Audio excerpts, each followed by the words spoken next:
जय भीम सर्वांना. आज देशामध्ये जी राजकीय सामाजिक परिस्थिती दिसत आहे ती मनाला अतिशय उद्विग्न करणारी आहे. चारित्र्य, तत्व, मूल्य यांचा अभाव प्रकर्षाने जाणवत आहे. पण समाजात एक छोटासा घटक का होईना काही व्यक्ती समूह या समताधिष्ठित समाजासाठी, समाज परिवर्तनासाठी प्रयत्नशील आहेत. त्यातीलच एक म्हणजे आपले बहुजन संघटक हे मला वाटतं ऑनलाईन पेज आहे.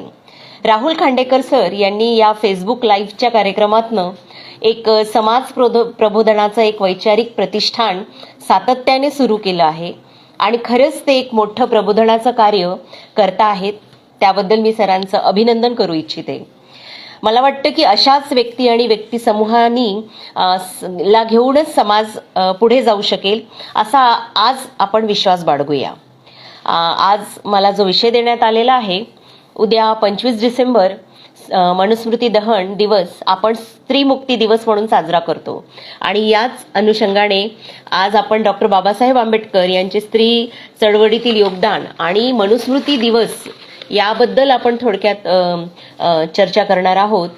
सर्वप्रथम स्त्री मुक्ती चळवळीचे प्रणेते ज्यांना आपण म्हणतो, स्त्री पुरुष समतेसाठी ज्यांनी अशी क्रांती घडवून आणली ते थोर समाजसुधारक क्रांतिकारक महात्मा ज्योतिबा फुले आणि क्रांतिज्योती सावित्रीबाई फुले यांच्या विचार क्रांतीला आणि कार्याला सर्वप्रथम मी त्रिवार अभिवादन करते. त्याचबरोबर महात्मा फुल्यांना गुरु मानून डॉक्टर बाबासाहेब आंबेडकरांनी त्यांच्या कार्याचा आणि विचारांचा वारसा पुढे नेला आणि एक विश्वव्यापी वैचारिक क्रांती घडवून आणली आणि कार्य, विचार आणि लिखाण, प्रबोधन या सगळ्या त्रिसूत्रींचा वापर करून या जगामध्ये त्यांनी समता प्रस्थापित करण्यासाठी एक नवीन परिवर्तनाचा इतिहास रचला. या महामानवाला देखील मी सर्वप्रथम त्रिवार अभिवादन करते. उद्या 25 डिसेंबर म्हणजे स्त्री मुक्ती दिवस. 25 डिसेंबर 1927 रोजी डॉक्टर बाबासाहेब आंबेडकरांनी मनुस्मृती या ग्रंथाचे दहन केले. प्रश्न पडतो की ज्या महापुरुषाने स्वतःच्या पुस्तकांचा सांभाळ करण्यासाठी राजगृह हे विशाल घर तयार केले, 30,000 पेक्षा जास्त पुस्तकांचे ग्रंथालय ज्यांचे स्वतःचे वैयक्तिक ग्रंथालय होते, अनेक लेखक, कवी, प्रकाशक, प्रेरणा देणारे अनेक वाचकांचे प्रेरणास्थानक असलेले हे एक बोधिसत्व डॉक्टर बाबासाहेब आंबेडकर एका ग्रंथाचं दहन करतात का? असा ग्रंथ जो सनातनी लोकांच्या जीवनाचा एक प्रमुख भाग आहे. गुलामगिरी टिकविणारा ग्रंथ म्हणून हा प्रथम क्रमांकाचा शत्रू असे महात्मा फुले यांनी या ग्रंथाविषयीचे मत मांडलेले आहे. तर महात्मा फुले आणि डॉक्टर बाबासाहेब आंबेडकर हे स्त्री मुक्तीचे अर्धवयव. एकाने स्त्री पुरुष समतेचा पाया रचला तर दुसऱ्याने भारतीय संविधानाच्या आधारे त्यावर कळस चढविला. शतकानुशतके धर्माच्या नावावर पोसली गेलेली सामाजिक विषमता आजही कायम आहे. धर्माच्या नावाने अधर्म माजविणाऱ्यांच्या विरोधात आजन्म संघर्ष करणारे फुले आंबेडकर हे मानवी धर्म संस्थापक आहेत. आजची स्त्री आणि स्त्री मनाची जडणघडण घडवायची असेल, ती बदलायची असेल तर आपल्याला हा इतिहास थोडक्यात समजून घेणे आवश्यक आहे. मनुस्मृती ग्रंथाचे दहन 1927 ला बाबासाहेबांनी केले. साधारण 12 अध्यायांचा हा संपूर्ण मनुस्मृती हा ग्रंथ कदाचित बहुतेकांनी प्रत्यक्षात वाचलाही नसेल, पण मनुस्मृती अजूनही अनेकांच्या नसानसामध्ये आणि रक्तामध्ये वाहत आहे. डॉक्टर बाबासाहेबांनी मनुस्मृती जाळली तरी तिला अजूनही नवी पालवी फुटत आहे. तिला आजही अनेक जण गौरव करताना दिसत आहेत आणि मनुस्मृतीची व्यवस्था या देशात पुन्हा यावी म्हणून सध्या देशात एक मोठी यंत्रणा काम करत आहे. एक जबरदस्त मोहीम चालू आहे हे लक्षात घेतलं पाहिजे. हा ग्रंथ म्हणजे भारताच्या इतिहासातील सामाजिक दृष्ट्या बहुधा सर्वाधिक विकृत ग्रंथ आहे.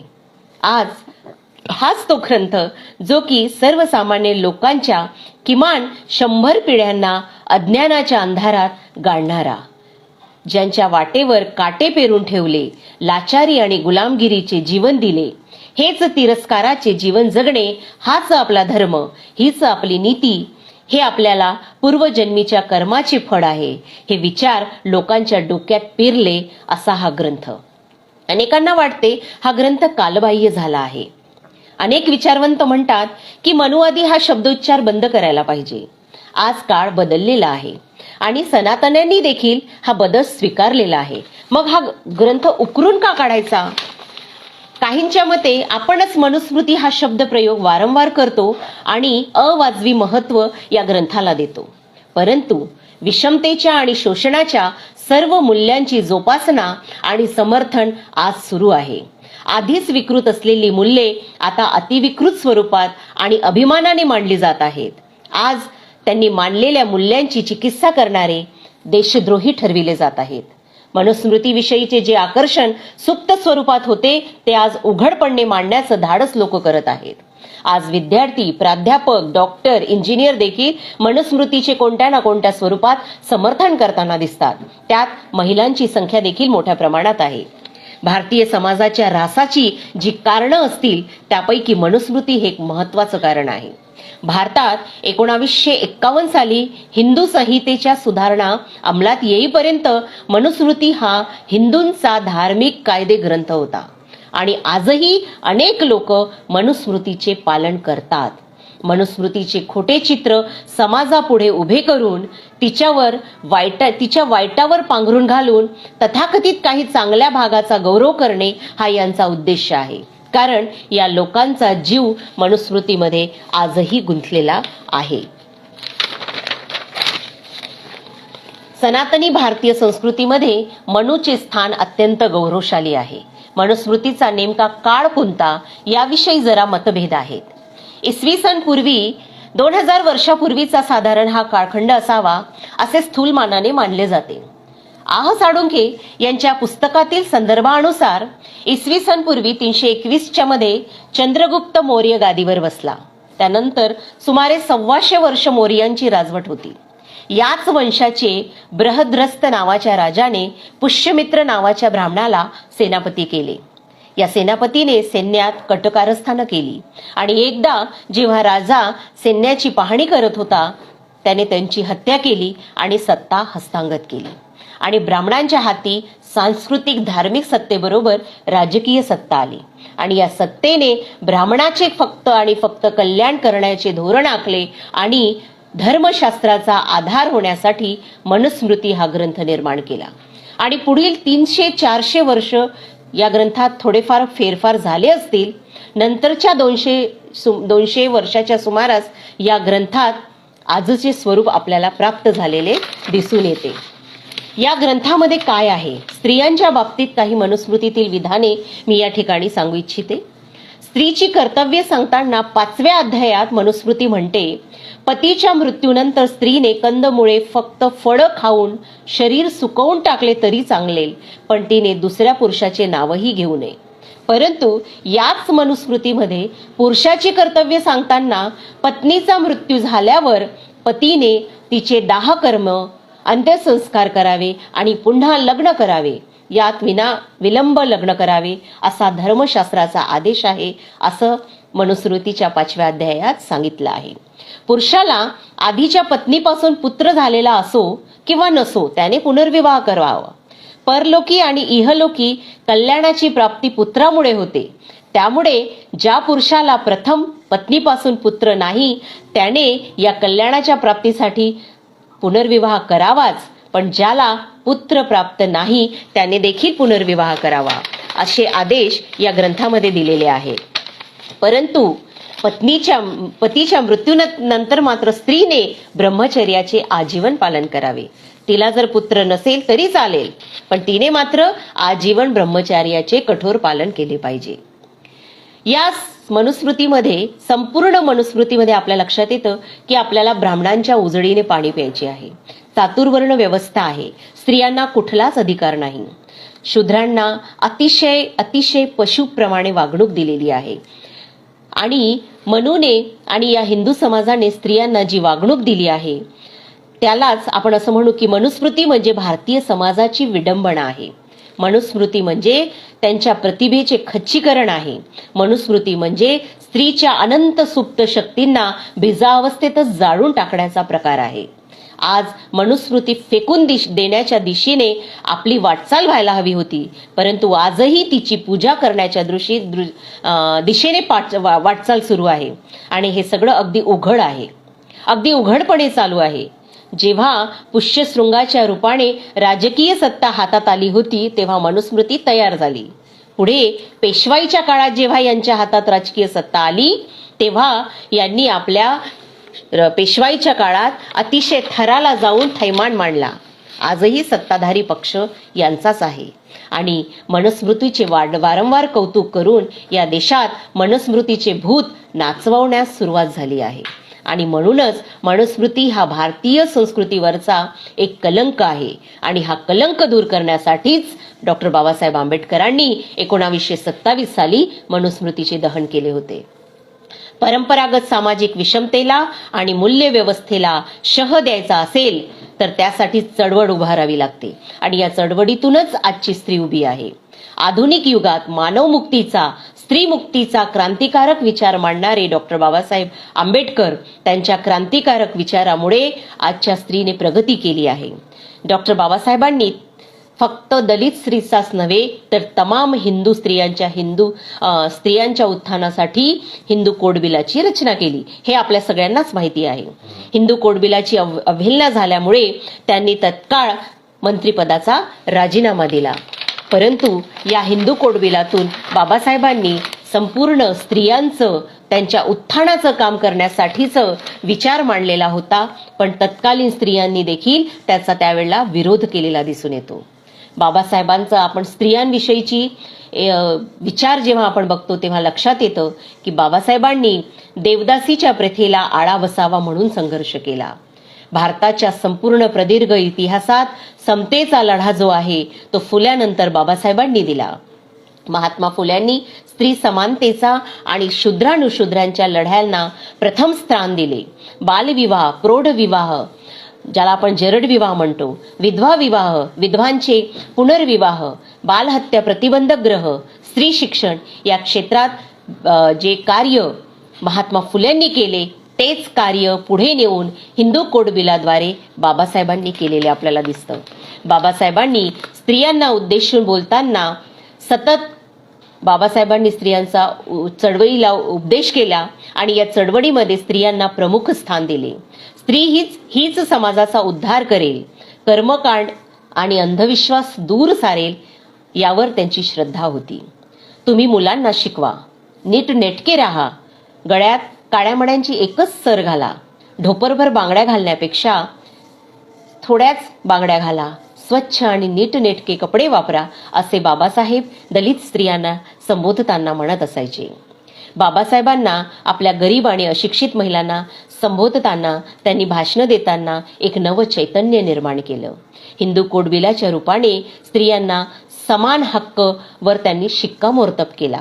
हिंदू कोड बिल विरोधकांनी पास होऊ दिले नाही, पण तरी कालांतराने त्यातील एक एक कलम मात्र हळूहळू कायद्याच्या रूपात अस्तित्वात आले. हे आंबेडकरी स्त्रीमुक्ती विचारांचा विजय आहे. देवदासी असतील, मुरड्या असतील या पद्धतींना त्यांनी घटनाबाह्य केलं. वेठविगार, स्त्री विक्री कायद्याने बंद केली. कलम 14 आणि 15 मध्ये स्त्री पुरुष असा कोणताही भेदभाव न करता समता प्रस्थापित केली. आर्टिकल 14 आणि 15 हे राईट टू इक्वॅलिटीचं आहे, ज्यामुळे स्त्रियांना पुरुषांच्या बरोबरीने समान हक्क दिला. कष्टकरी महिलांच्या वेतनाचे प्रश्न असू देत, शोषण थांबवून त्यांना सोयीने मसुदा तयार करून दिला. आज आपण बघतो की स्त्री विमान चालवते, आज आपण बघतो स्त्री रेल्वे चालवते, पर्वतारोहण करते. हे केवळ आणि केवळ बाबासाहेबांमुळेच. तिला अपत्य जन्म देण्याचा अधिकार बाबासाहेबांनी दिला. द्विभार्या प्रतिबंधक कायदा बाबासाहेबांनी अस्तित्वात आणला. बहुपत्नी विवाहाची चाल बाबासाहेबांनी बंद केली. कायद्याने मुलीला दत्तक घेता येतं. एवढं सर्व जे आज स्त्री बघत आहे ते केवळ आणि केवळ बाबासाहेबांमुळे. महासंग्राच्या वेळी बाबासाहेबांना महिलांना उद्देशून म्हटले होते की जर तुमचा नवरा, तुमचा मुलगा किंवा तुमचा बाप किंवा भाऊ कोणीही दारू पिऊन घरात येत असेल तर त्यांना घरात घेऊ नका, त्यांना जेवण देऊ नका. पुत्र व्हावा असा गुंडा त्याचा तिन्ही लोकी झेंडा अशी संतती तुम्ही निर्माण करा, असं बाबासाहेब स्त्रियांना उद्देशून सांगत होते. ज्यावेळेला नागपूरला 1942 साली 18, 19 आणि 20 या 1942 रोजी जेव्हा अधिवेशन झालं नागपूरला, तेव्हा जवळपास 20 ते 25 हजार स्त्रिया उपस्थित होत्या. हे बाबासाहेबांच्या स्त्री चळवळीचं एक खूप मोठं उदाहरण आपल्याला दिसून येतं. एखाद्या समाजाच्या स्त्रियांच्या प्रगतीवरून त्या समाजाच्या प्रगतीचं मोजमाप करता येतं. एवढ्या मोठ्या संख्येने या अधिवेशनात आलेल्या स्त्रियांना बघून आपला समाज निश्चितच प्रगती मार्गावर आहे, असं बाबासाहेबांनी सांगितलं. मुलांच्या लग्नाची घाई करू नका, त्यांना पायावर उभे होण्या इतपत लायक बनवा. मला वाटतं कुटुंब नियोजनाबाबत बाबासाहेब एकमेव पहिले राजकीय पुरुष आहेत ज्यांनी गांभीर्याने विचार केला. ज्यांनी स्त्रिया ज्या वारंवार गर्भधारणा होत होती आणि ज्या वारंवार होणाऱ्या गर्भधारणेमुळे स्त्रियांमध्ये आजार येत होते, त्यांच्या शरीराची झीज होत होती आणि त्याचबरोबर लोकसंख्येचा प्रश्न येत होता, त्याचा गांभीर्याने बाबासाहेबांनी विचार करून कुटुंब नियोजनाची संकल्पना पुढे आणली. आपण अशा प्रकारे बघतो की समाज उन्नतीसाठी, स्त्री मुक्तीसाठी, स्वातंत्र्याच्या प्रगतीसाठी बाबासाहेबांनंतर फुलेच बाबासाहेब हे फुल्यानंतर आवर्जून पुढे आलेले आपल्याला दिसून येतात. बाबासाहेबांनी आपल्याला संविधानातून समता दिली, पण मी जसं म्हटलं की मनुस्मृतीने स्त्रीचा आणि मानवाचा अधःपतन केलं आणि त्या मनुस्मृतीला बाबासाहेबांनी दहन करून समता प्रस्थापित करण्याचा एक मोठा मानवमुक्तीचा मार्ग आपल्याला दिला. परंतु आजची जर आपण परिस्थिती बघतो, आज स्त्री शिकली, परंतु आजही स्त्री अंधश्रद्धा, व्रतवैकल्य आणि बुवाबाजींमध्ये दिसून येते. आजही मोठ्या प्रमाणात स्त्रियांना पुढे करून, स्त्रियांची मानसिक गुलामगिरी करून आज मनुस्मृती पुढे आणण्याचा प्रयत्न मोठ्या प्रमाणात चालू आहे. मोठं राजकारण या बाबतीत चालू आहे. आजही स्त्री गुलाम झालेली आहे. आज स्त्री शिकली, ती नोकरी करत आहे, परंतु चूल आणि मूल आणि घर या पलीकडे ती प्रबोधनाच्या कार्यामध्ये पुढे आलेली दिसून येत नाही. आज आपण बघतो की स्त्रीला या समाज व्यवस्थेमध्ये चूल आणि मुलाबरोबरच बांधून ठेवण्यात आलेला आहे. जेव्हा बाबासाहेब म्हणतात की मी स्त्री दास्याचा बंड करा, जेव्हा बाबासाहेब आपल्या आदर्श आहेत, तर आपण स्त्री दास्य मुक्तीचा बंड करून पुढे आलो पाहिजे. आपण आज या शिक्षणातनं पुढे आलो पाहिजे. ही या चळवळीला, बाबासाहेबांच्या चळवळीला स्त्रियांचं योगदान होईल. परंतु आजची जी राजकीय परिस्थिती आपल्याला बघायला मिळते, त्याच्यात मोठ्या प्रमाणात स्त्रिया या अंधश्रद्धा आणि व्रतवैकल्यामध्ये मोठ्या प्रमाणात त्या पिंजऱ्यामध्ये अडकलेल्या आहेत. आजही स्त्रीच नव्हे तर पुरुष देखील स्त्री मुक्ती चळवळीवर बोलताना दिसत नाही.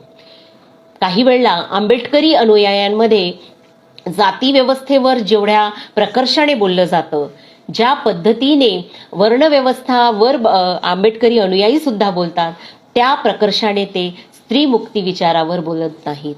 ही आजही शोकांतिका आहे. लिंगभेद हा जातीभेद आणि वर्णभेद, त्याचबरोबर लिंगभेद सुद्धा आज भारतात फार मोठ्या प्रमाणात अस्तित्वात आहे. ही गोष्ट आज समजून घेणे महत्त्वाचे आहे.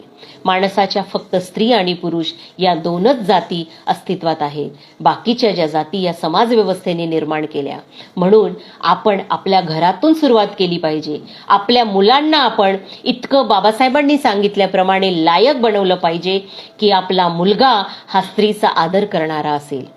आज स्त्रीला जो वस्तू म्हणून बघण्याचा दृष्टिकोन विकसित होतो आहे, सोशल मीडियावर, जाहिरातींवर, टीव्हीवर वस्तू म्हणून मुलींना मार्केटिंग केलं जात आहे. नटींमध्ये आपण बघतो, मोठमोठ्या उत्पादन क्षेत्रामध्ये आपण स्त्रियांना एक वस्तूच्या स्वरूपात बघतोय. स्त्री वस्तू नाही, ती शोभेची वस्तू नाही, ती फक्त सौंदर्याचं मापक नाही, तर ती माणूस आहे. आणि माणूस म्हणून तिला बुद्धी आणि विचार पुरुषांस इतकेच दिलेले आहेत. निसर्ग नियमाने तो भेद केलेला नाहीये. स्त्री ही पुरुषा इतकीच हुशार आहे, स्त्री ही पुरुषा इतकीच शक्तिशाली आहे. ज्या पद्धतीने सुरुवातीला मातृसत्ताक पद्धत अस्तित्वात होती, तेव्हा तिला जो निर्णय घेण्याचा अधिकार होता, आर्थिक निर्णय घेण्याचा अधिकार होता, आज तो कुठेतरी कमी झालेला आपल्याला दिसून येतो. मग आपल्या घरामध्ये स्त्रीला निर्णय प्रक्रियेत अधिकार देणं, आपल्या घरामधल्या स्त्रीला लिंग आधारित विषमता दूर करण्यासाठी पुरुषांनी देखील प्रयत्न करणं गरजेचं आहे. आज महात्मा फुलेंनी जे काम केलं, बालविवाह दूर केला, स्त्री शिक्षणाचा पुरस्कार केला, महात्मा फुलेंनी विधवांच्या पुनर्विवाहासाठीचे काम केलं, केशवपणाची प्रथा दूर होण्यासाठी महात्मा फुलेंनी काम केलं. आणि हेच सगळं कार्य बाबासाहेबांनी आपल्याला संविधानातून कायद्यामधून बहाल केलं. परंतु तरी आज आपण बघतो की कौटुंबिक हिंसाचार मोठ्या प्रमाणात अस्तित्वात आहे. आजही आपण बघतो की भाषेमधून आई बहिणीवरनं शिव्या मोठ्या प्रमाणात अस्तित्वात आहेत. आजही आपण बघतो की घराघरामधून, सुशिक्षित कुटुंबामधून, शिकलेल्या मुलांमधून सुद्धा पत्नीला शाब्दिक, मानसिक, बौद्धिक अत्याचार केला जातो आहे. आजही कौटुंबिक हिंसाचार 2005चा कायदा अस्तित्वात आणावा लागला. आजही पुरुष स्त्रीला दुय्यम दर्जा देतो आहे. आजही तो तिला टोमणे मारतो, तुला काही कळत नाही, तिच्या रूपावरनं, तिच्या रंगावरनं, तिच्या बुद्धीवरनं तिला कमी लेखण्याचा प्रयत्न करतो. आजही लिंगभेद ज्या पद्धतीने समाजामध्ये आहे त्यामुळे स्त्री अंधश्रद्धेकडे चाललेली आहे. त्यामुळे स्त्री आजही बुवाबाजीमध्ये जाताना आपल्याला दिसून येते. स्त्रीच स्त्रीची शत्रू आहे असं जे म्हटलं जातं त्याचं कारण स्त्री स्वतःला दुय्यम समजते. जेव्हा स्त्रीच शिक्षणाच्या माध्यमातनं, फुले शाहू चळवळीच्या माध्यमातनं पुरुषांच्या खांद्याला खांदा लावून उभी राहील, ती स्वतःला पुरुषांच्या बरोबरीने समजेल आणि ती स्वतः कुठल्याही प्रकारचा भेदभाव ठेवणार नाही. आज आपण बघतो की आपल्याला एखादी सून आणायची असेल, वहिनी आणायची असेल तरी ती सुंदर हवी असते. आपल्या भावापेक्षा ती 2 वर्षांनी का होईना लहान हवी असते. पुरुषापेक्षा ती उंचीने लहान हवी असते. ही जी व्यवस्था, मनुवादी व्यवस्था आजही आपल्यामध्ये तशीच्या तशी अजून अस्तित्वात आहे. आजही आपल्याला स्त्री पत्नी म्हणून हवी असते, परंतु ती दिसायला सुंदर हवी असते. आजही ती वयाने लहान हवी असते. आजही ती आपल्यापेक्षा शिक्षणाने कमी हवी असते, कारण ती डोक्यावर मिऱ्या वाटेल अशी पद्धत आजही आपल्या लोकांमध्ये आहे. तर हे लिंगभेद निर्मूलन करणं स्त्रियांची ही जबाबदारी आहे, तितकीच पुरुषांची ही जबाबदारी आहे. आणि मला असं वाटतं की बाबासाहेबांच्या अनुयायांची ही सर्वात मोठी जबाबदारी आहे. या देशामध्ये आज जे बलात्काराचा प्रश्न वाढत चालला आहे, 4 वर्षाच्या मुलीपासनं 60 वर्षाच्या म्हातारीचं जे बलात्कार आज उघडपणे होत आहे. आज स्त्री कुटुंबातही सुरक्षित नाही. आज स्त्री स्वतःच्याच घरात असुरक्षित स्वतःला समजते. आज स्त्रीला बाहेर पाठवताना आईला भीती वाटते. 7च्या आत घरात मुलगी यावी ही जी संकल्पना आज आपण आणखी रुजवतोय, पण आपल्या मुलाला आपण रात्री बाहेर पडण्यासाठी, सैराबाहेर फिरण्यासाठी मुभा देतो, तेव्हा आपल्या मुलाला आपण सांगत नाही, बाबा रे, की तुझ्या बहिणीसोबत तू सुद्धा शिक्षण घेतो आहेस, तर जी काम तुझी बहीण करती आहे, तू सुद्धा घरामध्ये 2 कामं केल्यास काहीच कमीपणा वाटणार नाही. आजही पुरुषांना स्वयंपाकघरात काम करायला लाजिरवाणं वाटतं. आजही पुरुषांना स्त्री जर नोकरी करत असेल तर तिला 2 धारीवरची तलवार म्हणून काम करावं लागतं. ती नोकरी करते, ती बालसंगोपनाचं काम करते, ती घरातलं सगळं काम करते आणि मग तिची मानसिक आणि शारीरिक झीज होते. तिच्या आरोग्याचे प्रश्न आज मोठ्या प्रमाणात भेडसावत आहेत.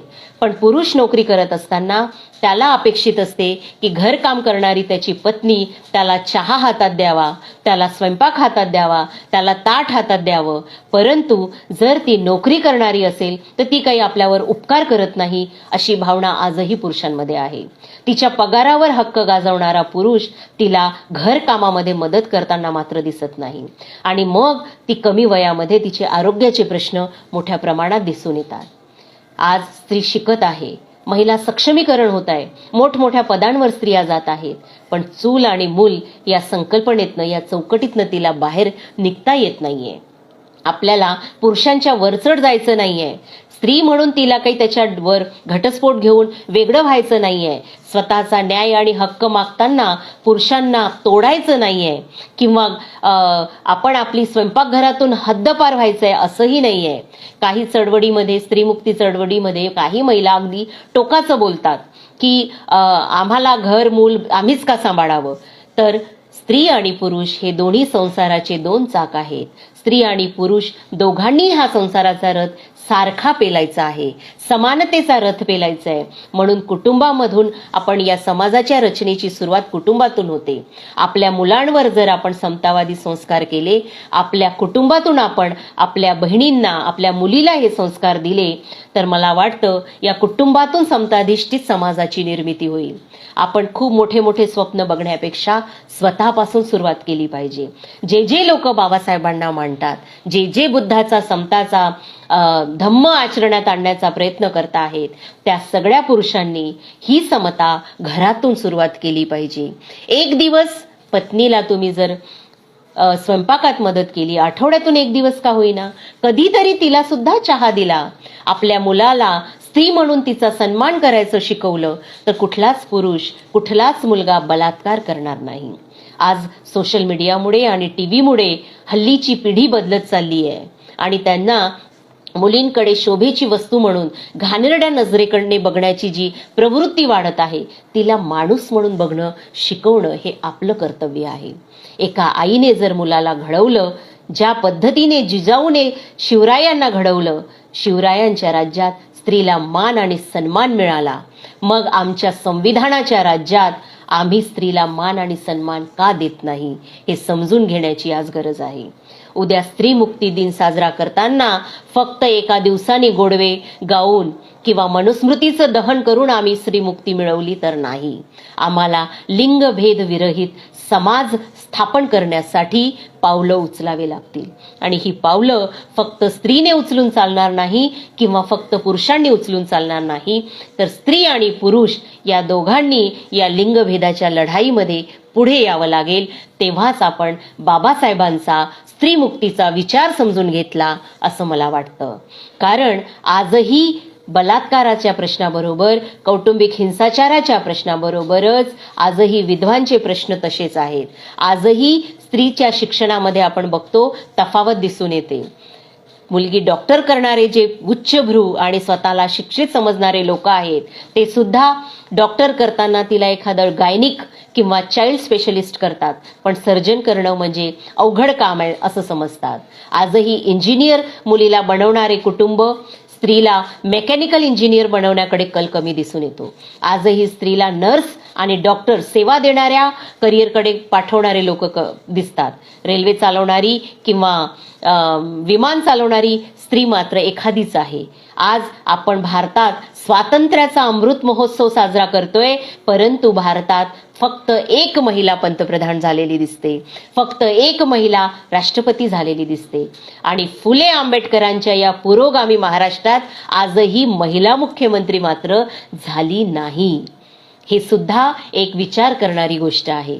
तर राजकीय परिस्थितीमध्ये आज स्त्री आलेली आहे, आरक्षणातून पुढे आली आहे, परंतु स्त्रीचं राजकारणातलं स्थान काय आहे हे सुद्धा विचार करणारी गोष्ट आहे.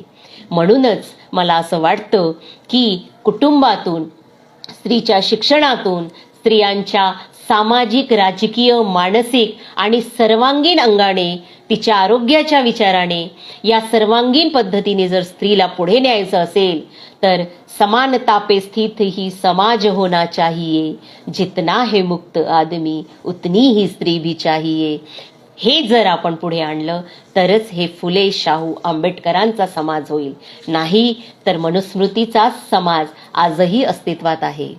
छुप्या पद्धतीनं का होईना आजही आमच्यामध्ये मनुस्मृती पारंपरिकरित्या दडलेली आहे. आपण म्हणतो की आम्ही फुल्यांचे आणि बाबासाहेबांचे अनुयायी आहोत, परंतु मला वाटतं की आजही आमच्या पुरुषांना किंवा आमच्या स्त्रियांना देखील या प्रथा, परंपरा आणि शतकानुशतकांच्या मानसिक गुलामगिरीने इतके जकळले आहे की आजही आम्ही चूल आणि मूल या संकल्पनेमध्ये पुरुषांना बघत नाही. बालसंगोपन आणि चूल ही फक्त स्त्रीची मक्तेदारी, घरातलं काम स्त्रीची मक्तेदारी आणि जड काम पुरुषाची मक्तेदारी, ही संकल्पना आता तोडायला पाहिजे. आणि समानता आणण्यासाठी आपण सगळ्यांनी एक विचाराने, एक मताने पुढे आलं पाहिजे, अशी मी या ठिकाणी मत मांडू इच्छिते. या मला वाटतं की स्त्रीमुक्ती विचारासाठी बाबासाहेबांना आपण खरं अभिवादन तेव्हाच देऊ जेव्हा सावित्रीमाई आणि महात्मा फुले आणि बाबासाहेबांनी जे संपूर्ण आयुष्य झिजवून आम्हाला आज इथे घडवलंय. आज मी स्त्री म्हणून या ठिकाणी बोलू शकतेय, एक प्राध्यापक म्हणून काम करू शकतेय. तर माझ्यासारख्या अनेक भगिनींचं हे कर्तव्य आहे की फक्त पैसा आणि चैनीच्या वस्तूंमध्ये किंवा या आजच्या काळातल्या या चैन कार बंगला गाडी आणि या पलीकडे जाऊन समाज प्रबोधनाच्या कार्यामध्ये स्त्रियांनी जास्तीत जास्त पुढे यायला पाहिजे आणि या प्रबोधनाच्या कामामध्ये स्वतःपासून सुरुवात केली पाहिजे, स्वतःच्या घरापासून सुरुवात केली पाहिजे. आपल्या मुलांच्या बरोबरीने अधिकार घरात दिले पाहिजे, तेव्हाच कुठेतरी हा समाज घडेल. आजही जिलेबी आणि पेढा ही पद्धत चालूच आहे. आजही आमच्या प्राध्यापक भगिनींना मी जेव्हा बघते की दुकानात गेल्यावर कोणाच्या बारशाला जाताना मुलगी असेल तर बाहुलं घेऊन जातात. आजच्या 21व्या शतकाच्या काळातही मुलगी जन्माला आली म्हणून तिला गिफ्ट नेताना धुणं आपली भांडी घेऊन जातात आणि मग दुकानदार विचारतो की कोणाचा वाढदिवस आहे, तर मुलाचा वाढदिवस असेल तर बंदूक दिली जाते, त्याच्यानंतर मोटरसायकल दिली जाते, तलवार दिली जाते गिफ्टमध्ये आणि छोट्या मुलीचा वाढदिवस असेल तर तिला भांडे दिले जातात. म्हणजे आजही आम्ही लहानपणापासून मुलीला भांडी आणि स्वयंपाकामध्ये खेळण्यामध्ये सुद्धा तिला तेच शिकवतोय, तिला बाहुलं आणून देतोय, तिला आम्ही लहानपणापासून तिची जडणघडण अजूनही त्याच पद्धतीने करतोय. आणि मुलांची जडणघडण की तू बलवान आहेस म्हणून त्याचं प्रतीक म्हणून त्याला आपण तलवार देतोय, त्याला आपण बंदूक देतोय, त्याला कार आणि सारखे जड वाहन त्याला त्याचे आहेत अशी मालकी आपण त्याला शिकवतोय. म्हणजे जन्मापासूनच आपण मुलगा आणि मुलगी हा भेद आपल्या कुटुंबातून सुरू करतो आणि आपल्या घरातूनच शिकलेल्या घरातून सुद्धा प्रत्यक्ष अप्रत्यक्षरित्या हा भेदभाव अतिशय मोठ्या प्रमाणात घराघरात दिसून येतो. शिकलेली स्त्री सुद्धा पतीची शिव्या खाताना दिसून येते, टोमणे खाताना दिसून येते. आणि माझा असा एक अनुभव आहे की एकतर ग्रामीण भागातील स्त्री किंवा एक अशिक्षित महिला जितक्या ठामपणे पुरुषांना रागवू शकते, चिडू शकते किंवा त्याने अत्याचार केला म्हणून पोलिसांकडे जाते, पण मध्यमवर्गीय उच्चभ्रू पांढरपेशी ज्याला आपण म्हणतो शिकलेल्या स्त्रिया मात्र स्वतःच्या एक अस्तित्वाच्या भीतीपोटी समाजासमोर आपलं दुखणं मांडत नाहीत, त्या पुढे येत नाहीत. आणि असंख्य या कोरोनाच्या काळात आपण बघितलं की असंख्य महिलांनी फक्त स्वयंपाकघरात आपले दिवस काढलेत आणि कौटुंबिक हिंसाचार या कोरोनाच्या काळात बळावलेला आपल्याला दिसून येतो. एक कालचीच घटना आहे. मी ज्या शहरात राहते धुळे, त्या धुळ्यापासून काही अंतरावर मालेगाव आहे. या मालेगावला आमच्या धुळ्यामधून गाडी आणि गाड्याच्या गाड्या भरून अख्खी कॉलनीच्या कॉलनी आणि गावचे गावं रिकामे झाले. एवढ्या महिला मोठ्या लाखांच्या संख्येने काल मालेगावला होत्या आणि एखाद्या मोठ्या दैववादी चमत्कारिक व्यक्तीचं स्वागत व्हावं तसं मिश्राजींचं स्वागत करण्यासाठी त्या तिथे उपस्थित होत्या. हा जो आज प्रवाह चालतो आहे, आजच्या महिला आज ज्या ठिकाणी जाता आहेत, आज मार्गशीर्षचे गुरुवार असतील किंवा सोमवार असतील, ज्या मोठ्या आस्थेने आज आपण पकडायला लागलोय, आपण परत मनुस्मृतीकडे जातो आहे असं मला वाटायला लागलं आहे. आणि त्यात फार शोकांतिकेने सांगते की बाबासाहेबांचे स्वतःला अनुयायी म्हणणाऱ्या कुटुंबियातील स्त्रियांसुद्धा या व्रतवैकल्यांमध्ये आणि देवदेवतांमध्ये आजही स्वयंपाकघरात त्यांच्या घरातला देव आजही गेलेला नाहीये. तर अशा पद्धतीने मला असं वाटतं की फक्त मनुस्मृतीचं दहन जे बाबासाहेबांनी प्रतिकात्मक रूपाने केलं आहे, त्या दहनाला पुढे नेऊन बाबासाहेबांच्या विचाराला आपल्याला पुढे नेण्यासाठी लिंगभेद मुक्त समाज निर्माण, जातीभेद मुक्त समाज आणि जी आज अर्थव्यवस्था टोकाची झाली आहे, अति गरीब आणि अति श्रीमंत हे जे दोन टोक झालेले आहेत, या सगळ्या भेदभावाच्या समाजाला समताधिष्ठित समाज बनवण्यासाठी आणि परिवर्तनाच्या या लढ्यामध्ये आपण सगळ्यांनी सहभागी होऊया आणि फूल नाही तर फुलाची पाकळी म्हणून आपल्यापासून सुरुवात करूया. अत्तदीप भवचा हा जो बुद्धाने दिलेला मार्ग आहे, आपण स्वतःच्या सुधारणेपासून सुरुवात करूया असं मी या ठिकाणी सांगून, आज मला जी या ठिकाणी बोलण्याची संधी खांडेकर सरांनी दिली त्याबद्दल मी त्यांचं या ठिकाणी धन्यवाद देऊ इच्छिते आणि या ठिकाणी मी थांबते. जय भीम, नमो बुद्धाय, जय भारत.